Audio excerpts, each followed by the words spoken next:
Intermediate complete అయిన తర్వాత చాలా మంది బైపీసీ స్టూడెంట్స్ కన్ఫ్యూజన్ లో ఉంటారు. పేరెంట్స్ అంటారు డాక్టర్ అవ్వాలి అని. స్టూడెంట్స్ మైండ్ లో మాత్రం ఒక సైలెంట్ డౌట్ ఉంటుంది, నా ఫ్యూచర్ కి ఇంకో ఆప్షన్ ఉండదా? అప్పుడు సర్చ్ చేస్తే తెలిసింది Vishwani institute of systems and management లో BS computer science AEDP programme ఉందని. ఇది నార్మల్ డిగ్రీ కాదు, UGC recognise plus industry integrated programme. Best part ఏంటంటే any BiPC student can become a software professional.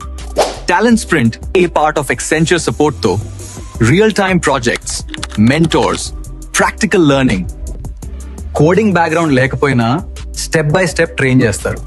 2 years campus, 2 years industry. Final కి degree మాత్రమే కాదు, experience కూడా ఉంటుంది. బైపీసీ స్టూడెంట్స్ కి ఇది స్ట్రాంగ్ ఫ్యూచర్ ఆప్షన్.